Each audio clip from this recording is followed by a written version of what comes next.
Hello, everyone. Tonight we are the Black Dimension. This is Kev. Along on with me on the broadcast is Roger and Dunny, and we are here to give you our review and discussion on Venom. Let There Be Carnage, which was released a couple days ago. Now, Roger, what's going on, man? Would you like to explain our findings and what we came up with, our rating system? Roger What's has a going really on, good brother? yeah, Roger has a really good delivery on this, so you know, very thorough. So he'll explain our systems and how we rate films and how we do these little kind of reviews that we do. Spoiler warning, by the way. Okay, folks, we are going to give you the rating system of the Black Dimension. So, for those who are interested in knowing if a film is good or not, we have a rating system. We say you are a buy. If we go check out your film, and we do believe it is worthy of you getting up, going to the theater, handing over your hard-earned money, and you're going to have a good experience at the show while you're watching the film go. That's a buy. We have a bootleg film, which is a lower tier of a film, meaning that the film is good. There is some quality there. You will enjoy seeing it, but it's not the type of film you want to rush out and go see right away. Just see it at your own convenience whenever you're ready.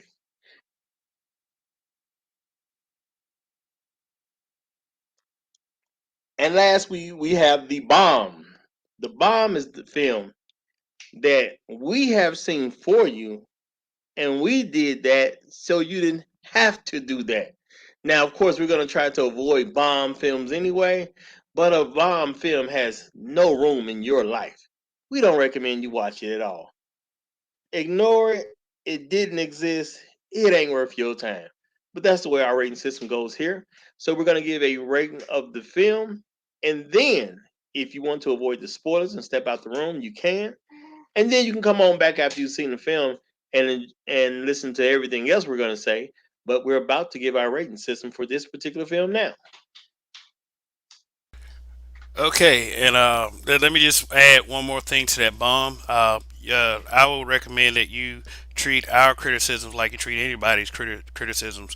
Take it with a grain of salt. But if you go to this movie and we bomb it, and you spend 2 hours uh, trying to figure out how you can get those 2 hours back, don't say we didn't warn you. So that's basically it on that. So uh, I don't think that we unanimously decided this, but it's a two out of three. But let me get Donnie's take first, because I voted it in bootleg, and Roger also voted bootleg as well. Donnie, do you agree or disagree? I'm gonna say bye. He's he's Donnie Well, says. Johnny is outvoted. Yeah, We're yeah. I mean, outvoted on this one. it's fair, but Donnie, like this is what we do on this channel. We are going to give different opinions. We don't have to unanimously decide these things, and this is what makes the discussion part of it interesting. So I will give you why I decided bootleg. So this is going to be start the spoiler part. So cut this video off, go see the film, decide for yourself, and then come back here. So spoilers right now. Okay, here's why I gave it a bootleg. You could number one PG-13. You can only go so far with a PG-13 Carnage. I get that. I get that, but there were some things that were off. First of all, why do why do these movie creators and these directors act like in every film we care about a love story? Like I could have pretty much done without the Cletus Cassidy love story part. It just is it was not necessary, and the only reason why that particular character was there, and I figured it out right offhand, was for a plot device. Shriek, symbiotes had problems with noise and fire. In Shriek's particular case, noise, and it did come out. in the film. When Carnage was, Carnage couldn't stand when Shriek would scream, and it's Cletus Cassidy's girlfriend. So I really thought that this is one thing I could have did without in the film. That's just one of the elements, and I'll further discuss it. The second thing is like this film kind of makes me feel like they should have not given Tom Hardy, Eddie Brock and Venom separate personalities. Like gave them separate voices. He should have just been going around like almost like a schizo type, like we this, we that, we are. Here's what we are doing. Kind of like some of the animated series did it. Like not have the symbiote be a whole person. And it was just some other things that were off, but I'm gonna let the others get in real quick. Well, I'm gonna have to agree with you. The whole love story that they were trying to get across with Carnage, honestly, that was just a waste of film time. They could have put their efforts into something else. It was just totally unnecessary. And I'm gonna say too, I had an issue because I'm not saying the movie is bad. You will enjoy it when you see it. I just don't think it's a movie worth getting up going to the theater right away to go see. I mean, you can get to this one, y'all. You can get to this one, and I'm gonna say now I don't know how Carnage came about from a comic book standpoint. I wasn't fully sold on how Carnage came about in this movie though. That was to me somewhat of a weak explanation. So I gotta ask: Uh, was this how Carnage originally came? Was it from comic book series, or is this a film adaptation? this It, is it, it was kind of close, but it was more of a film adaptation than anything. Yeah, but it's the whole how they explain it in the comics, and I mean this is something that's based on the comic legend, is that the symbiote gave birth. Now, Hmm. how did he give birth at the particular time that Cletus Cassidy bit Eddie Brock? And since Venom was the one that caused the situation in the first place, why didn't he prevent Cletus from biting Eddie? So, well, you know what? I'm gonna jump in after that. Go ahead. Okay. Get my Okay. full. Okay, because it's like, it's like all of a sudden the blood is moving on his thumb and he eats it. Like, so technically, like, he swallowed a kid? Like, what the hell? Like, did his blood. Basically. So, did his blood, like, adapt? Did the symbiote part adapt to his blood and decide to become separate? Because technically, that's Eddie Brock's blood, and he got venom. So just I I don't I see it. They had to injure Eddie so the symbiote could get out, but I just feel like they didn't execute it well. It was just yeah So I'm gonna get my buy on it, right? So yeah. because I said buy. Reason one is we are in a post-apocalyptic world. We have the COVID that has hit. There's not been any real movies in the theater that have really been worthy of seeing, right? Everything's come on HBO Max, Disney Plus, etc., right? So I will say, for the most part, we've been on a post-apocalyptic world, and out of the movies that have come out directly to theater, I feel like this is one of the better ones. I also feel like this movie was better than Shang-Chi. And we can talk about that later, but I feel like this movie was better or slightly, no, slightly better than Shang-Chi or on par, right? As far as the whole Venom narrative, I feel like they did a lot of Easter eggs in there. Shriek is low-key a mutant. So now we have the future Spider-Man movie coming in where his villains are coming in and they are causing havoc. Well, if we have Spider-Man's villains coming in, what else do we have coming into the world? I.e., mutants, right? That's just my speculations on that. But as far as the whole Eddie Brock uh, Venom slash Carnage situation, the last movie showed that he's not immune to getting beat up, bones breaking, blood spewing everywhere. What we saw is he gets hurt, Venom then heals him. Doesn't matter what the injury is, Venom then heals him. So it's very feasible to me that Crazy Man, Cletus Cassidy bit Eddie Brock and a piece of the symbiote because they are directly tied. So therefore, and if his blood is probably going to have traces of the symbiote in it, he just happened to get lucky and get that little spike into his mouth and swallow it. That swallow transformed into a whole Carnage situation, right? But we'll go a little bit further. I feel like the movie was good based on the fact that it continued the story and it's leading into the we'll go with Spider-Man universe slash Marvel universe. I felt like this is a movie that Kevin Feige kind of got some reins on and said, well, if we're going to do it, we're going to do it right. And we're going to lead this movie into the Spider-Man Marvel MCU. So I felt like it was a good tie-in for future films to come. I'm a big believer in things to come. So that's why I gave it the buy. I feel like this is going to be an integral part of the next series of MCU films. That's why I did. Well, now I'm forced to say that if Kevin Feige, if you ever see this particular video, I don't know why this man disrespected you enough to put your name on this, but Y'all wow. Y'all they wow. did, No, they did what they I, could over at Sony. But I wouldn't have disrespected you like that.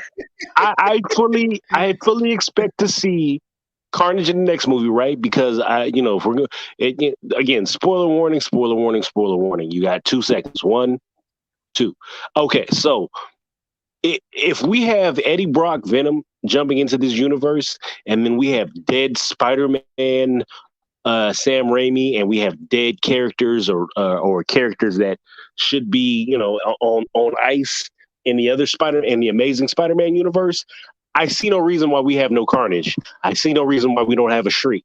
So I feel like this tied in a couple of characters that potentially could come into the Spider-Man MCU Spider-Verse, right? It's because big ass umbrella. And I'm excited to see that. I would love to see a movie where Spider-Man has to deal with Carnage and a Shriek, or multiple symbiotes based on Carnage, Venom, symbiote spawn. So I felt like it was good to see. Plus, what have we seen in the last 2 years that has really been in the theaters that has kind of kept up with this movie? Nothing. There, if this was 2 years ago, no, I think this would be a bootleg. But Man, look, we're starved. look. Is it fair to make that comparison, though, man? Because of the circumstances, like Miss, we talk about post-apocalyptic. I mean, I think people have readjusted pretty well, and yeah, I get what you're saying. This is some, it sounds like at least we got some argument, but like That's where I'm going. so here's the deal. Here's the deal. There was a couple things in the story that did not make sense. Number one, if you are a good guy, you're a Wait, no, protagonist. This movie. before you Go say it ahead. again, let me just say this real quick, just to post a little lighter foot on this. Um, the post COVID first movie I saw, Tenet, excellent movie. There's other stuff to see out there, people. There's other stuff to see. First movie I saw when I went back was an excellent movie. But go ahead. Yeah. You Look, know look, what? look.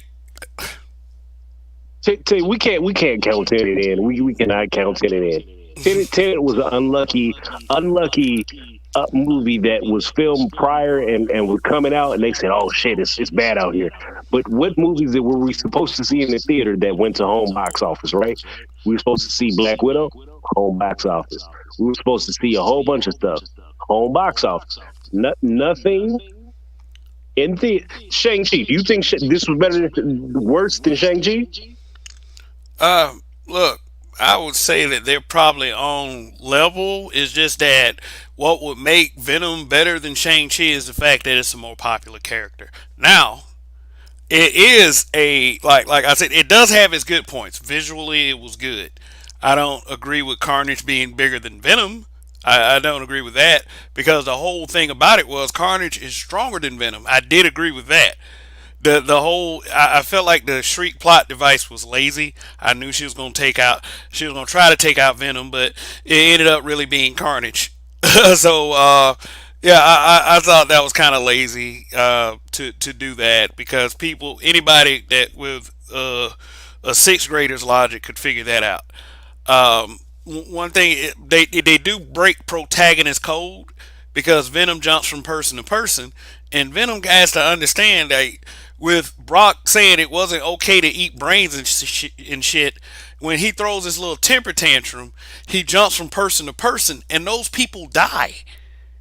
That was just like what, excuse me, what consequence is there for that? Because there has to be something. It I'll put it to you. I put it to you like this: the way they cut off the story and everything that was done in Eddie Brock's life at that particular moment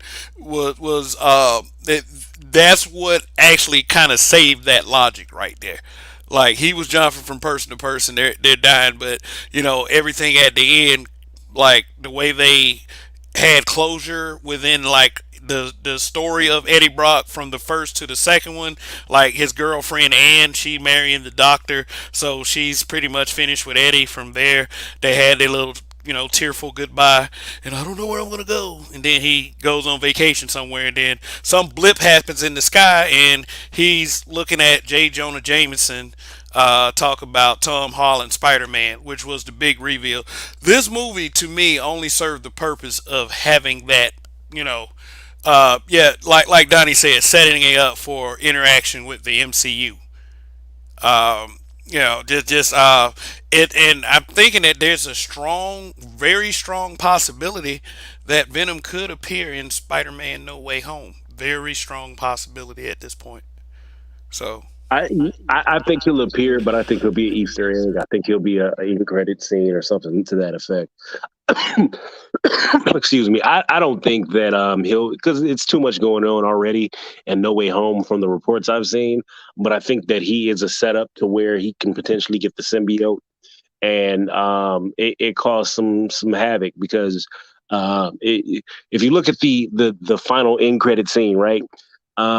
For no reason at all, this man, well, man, the symbiote goes over to the TV screen and licks the TV screen. Was like, I gotta have him, right?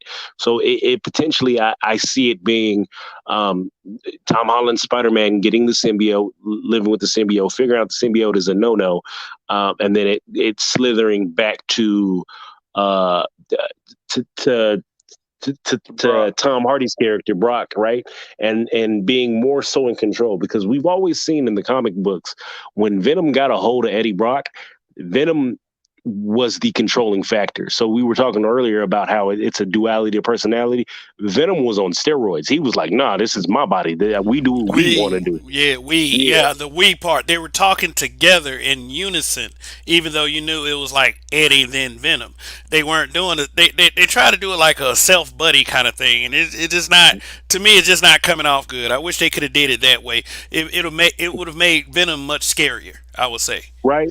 So if we're working with the confines of at least my imagination anyway, if we get to a point to where Venom goes and jumps into Spider-Man, has a stronger hold on Spider-Man, and then goes back to Eddie Brock and has an even stronger hold on Eddie Brock, now all the rules go out the window, and now it's a fight for Eddie Brock to maybe get control of himself, and then we can do maybe the buddy. No, well, maybe not the buddy, but the team up situation. Because if he goes, if the next movie is Spider Man gets control, and the original movie comic book, Spider Man had the symbiote, everything was great, and what was he doing? He was beating up his villains with unrelenting strength. He was just whooping ass left and right. And then he ran back to well, he goes over to Eddie Brock. Now he has the Spider-Man symbol on his chest. Right now he's shooting web, so he's web crawling from place to place, right? And he's more unstrained or unchained than Spider-Man is. That's gonna make a great movie. Absolutely, but Well, the you know good what? news is if they go ahead and let Kevin Feige have control, because from a legal standpoint, Sony does have control over Spider-Man, even though he's a Marvel character. If they allow Kevin Feige and his team to control what goes on, we'll have great films in the future. But this film was a pretty good film. I just can't say it's something you have to go out and see right away. It's still gonna be cool when you watch it. It was cool. It was just a cool film, but it wasn't spectacular. It wasn't great to me. It's not something I just got to rush to, and seeing it right away was my responsibility to the Black Dimension. So I didn't mind seeing it right away for that reason. But had it not been my responsibility for the Black Dimension to go see it immediately, then I could have waited on this one. I really could have. So, so did you guys find any film or scenes in the movie that were like noteworthy, something that stuck out to you, or something that you enjoyed? No, the Yeah. film was good. I'm not saying it wasn't good at all, but it wasn't good at the level But like any that scenes in I'm used. particular? I kind of like the cartoon, kind of telling you about Cletus Cassidy. I mean, it was done best in its PG-13 way. Carnage visually was pretty cool. The duality between um, Cletus and Carnage, that was another one that didn't make any sense. But like I said, visually is cool. Hmm, trying to think. Well, that was cool too, and I Well, like you them like fighting. I what actually did you like like the them raid fighting. party? So no, so the raid party was fun, but I felt like there was a message in there, but I'm not going to get into that. But for me, it was when they drove away from I guess the prison they had Shriek in, and they were destroying everything on their way out. They had cars coming at them. They had the helicopter, and he was just fucking shit up, rah, Oh and pulling the yeah. helicopter in the air. For me, that was dope, and it was a great display of Carnage's power and his ability. I just felt like that was off the chain. And then the one other scene was when Venom walked into the church and Cletus Cassidy turned into Carnage, and he said, "Oh hell no, it's a red one. I'm good." And tried to stroll up out of there. That was hilarious to me. He talking about some That time was to definitely die. hilarious. Though. He was like time to Yeah, die. Yeah, he was like, oh yeah, let's kill him. No, we are going to die. Yeah, yeah, yeah. yeah, There were and there, I actually thought the fight between them two in the apartment was actually quite interesting. Honestly, you know what I'm saying? Because I didn't expect that to happen. I didn't expect him to go just start jumping from person to person. So I thought that was a pretty good scene. And the fact that Venom would be so petty that once he jumped from one person, he go outside and start destroying his motorcycle. That Man. to show the level of pettiness of this alien, I thought was. I mean, that was just a great way to do a film. That was great. yeah. I thought the Carnage transformation scene was pretty cool. You know, break. I mean, if it were a R-rated film, that scene would have been super violent. You know, yeah, but visually, I thought it was pretty cool. The whole tongue down the throat thing, that was pretty eerie itself. But it was the alternative to what Carnage could have did to him, probably slice him into pieces if it were the comic book. But this is the film, of course. But I believe that with he has interaction with the MCU as far as the creative direction goes. I think that Venom would be in good hands for those films. Now, totally Sony controlled, we'll see because Venom 2 was a Sony controlled film. Their only MCU about it was the post credit scene. I mean, well, Andy Serkis, of course, who played Ulysses Clow, he directed the film, but it was almost like he watched the first film and said, "Let me do it like this." I mean, it's the fight scenes though. I like fighting in films. Like I thought the fight scene was pretty good. I thought the fight Did, scenes were did, pretty did did you guys notice in the end credits things that Tom Hardy had a hand in writing this movie? good. I I was thought just that was that quick pretty to call cool. that up. I Yeah. thought that was pretty cool. But and then one thing I am going to put in just because it has to be said, Woody Harrelson is a little too old to be acting in these movies. Well, here's the thing about Woody Harrelson being in this film. I think that they remembered him from Natural Born Killers, so they Yeah, thought he would be like the perfect killer type. They could have got one of these guys that like on Saturday Night Live and did Cletus Cassidy. it, Seriously. he was phenomenal for that part. But I don't know if you noticed because this stuck out to me while he was just walking. This man was old. I was like, is his hip broken? Why is he walking like that? He was walking like he could barely walk. Like he just like, this man's a serial killer. Oh, okay. As long as he don't have a symbiote, You got a good little sprint on you, you good. He ain't catching up after you, but that's just me. Okay. So, all right. Yeah, let's, I guess that this is about everything that we can say about this. Yeah, like, definitely, if you have a film that you just need to go see, then I wouldn't say that this was a totally bad choice. It's just for me, is like for me being a fan of the comic book, looking forward to characters making their first appearances on the screen. It just my expectation was a little bit greater. I thought Andy Serkis might have taken it in a different direction due to MCU influence, but it almost looked like the first film to me. Almost. I mean, it's a special film because it's it's like they just slapped him into the MCU. They just slapped him in. Let, let me I say, just because feel y'all really annoyed me with this. There was nothing MCU about this film, folks. There was a end credit scene to kind of let you know that this could be linked into the MCU later, but there was no MCU influence on this film. Like, don't drag the folks from the MCU into Sony's BS. Okay, the film was cool. It was nowhere near the level that you expect from a Marvel movie, in my opinion. Not no. Marvel Studios. I would that like if you were kind of I was saying that I would have thought with it being Andy Serkis and him being within the MCU, being a part of several projects, that he would have had some kind of influence, but but it felt like the first film, which was a Sony film. Yes, Venom: Let There But Be he did. Carnage is a Sony film. Yes, it is. The But only yo, MCU Andy about it was Serkis character dead. Andy Serkis character dead. So he got he if he got directed the some beef. film. He directed the film. That's all I'm saying. He No, directed the film. no, I was joking that I was joking that if he had some beef, that this was his way of showing because his character's dead in the MCU. That's all. But I mean, Okay. the film was good. I'm not gonna say the film wasn't cool, but I could have seen this in 3 to 4 weeks from now, like later down the road somewhere. I All would have right. seen it at the theater, but not right away. Okay. All right. Well, Donnie, any final thoughts? You were the one that said, "Hey, bye, go see this film. It's cool. We're in a post-apocalyptic society." Uh,